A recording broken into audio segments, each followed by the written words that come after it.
What it is, what it do, cyber world, it is your girl, the one and only Ash Said It, ashsaidit.com, ashsaidit.com. Welcome back to the Ash Said It Daily podcast show. We appreciate each and every one of you guys for your love, your support. Everything has helped us get to that 500,000 streams worldwide. Woot woot. Super excited about that. Today, I have the pleasure of having with me the founder and operator of Isla Animals, the wonderful Miss Allison. Allison, how are you? I'm fine, thanks. Awesome. All right, Allison, let our audience know, where are you from? Where do you represent? Well, I was born in Toronto, Canada, and actually raised my children in Colorado, but then I moved to Mexico 17 years ago to relax. And saw what bad shape the animals were in, and I don't know. I always say that I got hit with an animal stick because I just couldn't stop myself, and it took over my life. What is the animal situation right now in Mexico? Well, on the little island that I moved to, it's only 5 miles long, and we've been doing this for 17 years, and we've pretty much cleaned up this island. But when I first got here, there were wild dogs on the beach who would sometimes pack up and attack tourists. There were street dogs everywhere, and there were puppies coming out of the woods because there wasn't a vet here. No dogs were spayed or neutered. So, and it wasn't the people's fault. They had no idea how to take care of this problem. And so there were puppies everywhere. It was just amazing. And that's how I got started. But now I sort of feel like the island has been taken care of, and the dog owners are taking better care of their dogs. There's not as many street dogs, and there's definitely not any more wild dogs. And so now I'm working on the mainland in some really poor areas where they really need help. Now, what was it that just compelled you to take care of these animals? Because a lot of people would say, you know what, I'm going to Mexico, I'm going to relax, I'm going to, enjoy my retirement or whatever the case is, and I'm just going to chill out and I'm just going to relax. What was it that was just so compelling that you felt you had to do something? I haven't got an answer for that. I'm a potter. I was a potter from the time I was 18 till the time that I moved to Mexico. I had a pottery studio there. I don't know. It was, I never volunteered at the local humane society, none of that.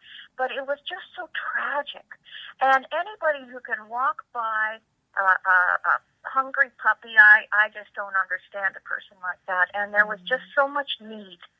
And, I mean, I could be tired, I could be sick, I could be anything, and somebody would come to my door with a sick dog or a tiny puppy, and everything would disappear, and I'd be like, bring it in, let's see what we can do. I don't know. It tweaks some chime in me. I don't know. Now, you talk a lot about the dog population. Is there an issue with the cats or other animals as well? Absolutely.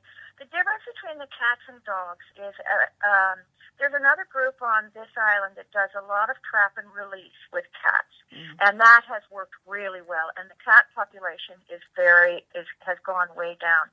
But with dogs, they're more involved with humans. And so when I first came here, the solution was to put out poison and, just to get rid of it. The problem that way, or you don't even want to hear it what they did. But anyway, they didn't have a solution to the problem, is what I'm saying, and so they were very sort of stymied as to what to do other than cruel answers to the problem. And the answer is to cut down on the population, to not let these puppies be born, to take better care of the dogs that you have. And in order to do that, you need a vet. You need care. You need information.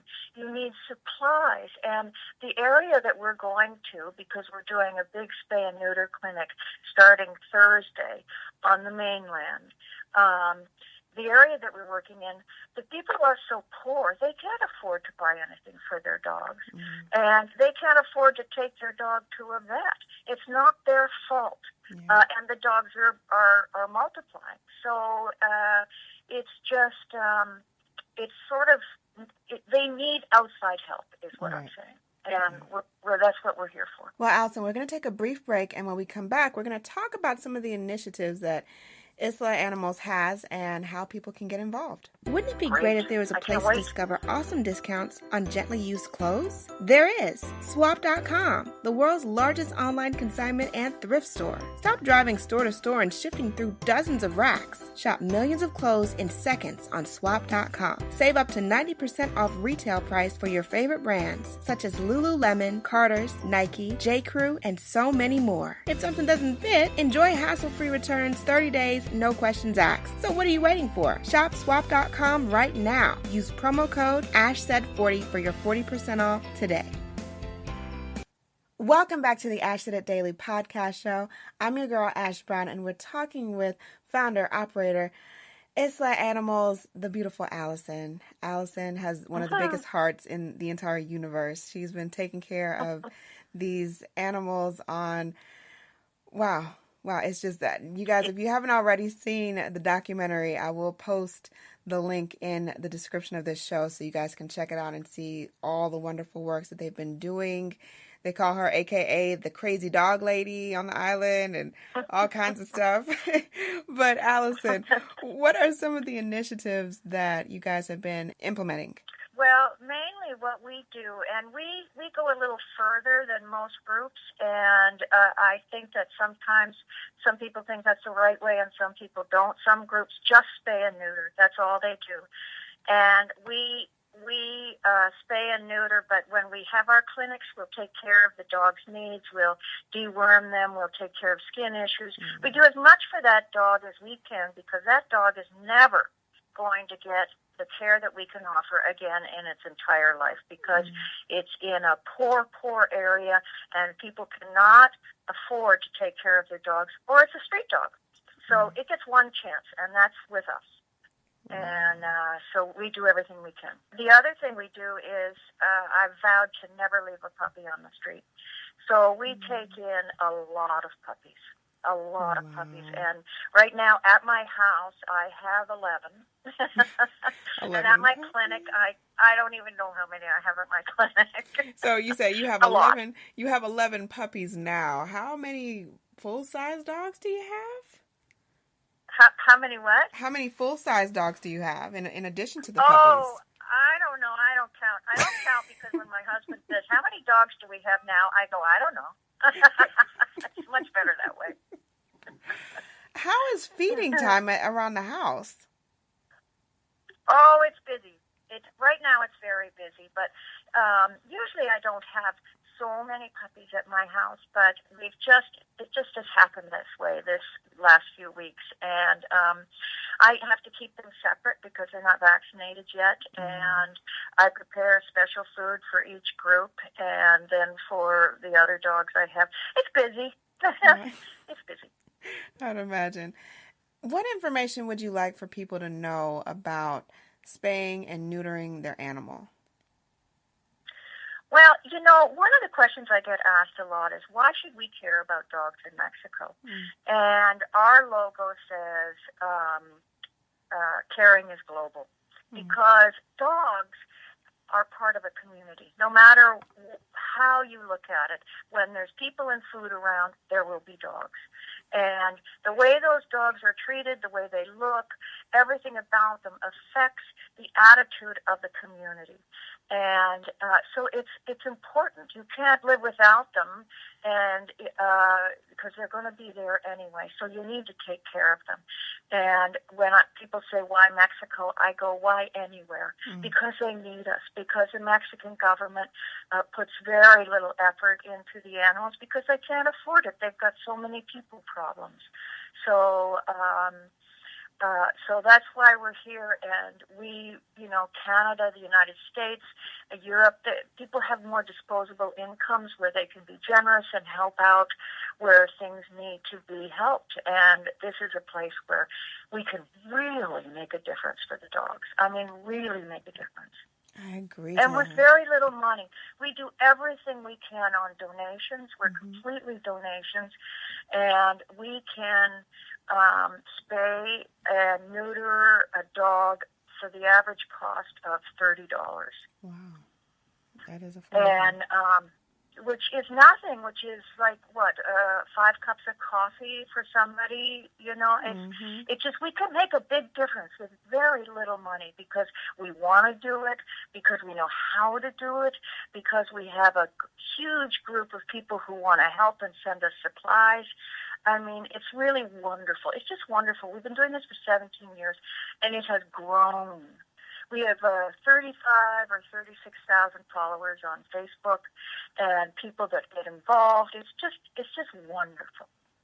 And Allison, what is the best way for people to get involved, to donate to the cause? Well, I'll tell you right now, we're a little desperate. And I think it's because there's been so many very sad things that have happened lately. And so there are a lot of causes like Haiti and Las Vegas and the earthquake in Mexico City and all that. There's just been so many things going on. And when there's human problems, dogs kind of drop to the bottom. And every year we have done a GoFundMe to raise money for our clinics, and every year we've been able to do that. And this year it's very, very slow. We need $15,000 and we've raised $6,000. And so if people can go to our GoFundMe and just donate $30, if enough people go, we'll have the money in a day. We just need. My idea has always been for more people to donate less. You just get more people they can help just by donating $30. Yeah, I agree for that. I definitely agree. Well, we appreciate you so much for passing through the show today, Allison. Again, let everybody know how they can get in contact with you guys and if they can get involved. Okay, well, it's GoFundMe/Isla Animals. Thank you so much, Allison, and thank you all for tuning into the show. We appreciate and love you guys. Keep in mind, anyone to tell you that you can't do what you want to do, you look them square in the face and tell them, don't believe me, just watch. Watch what I do. Watch me make it happen. Watch me make history. And that's what we're doing this for. We're doing this for the history books. Social media is nice. It's cool. It's fun. But real life is so much better. Until next time, you guys.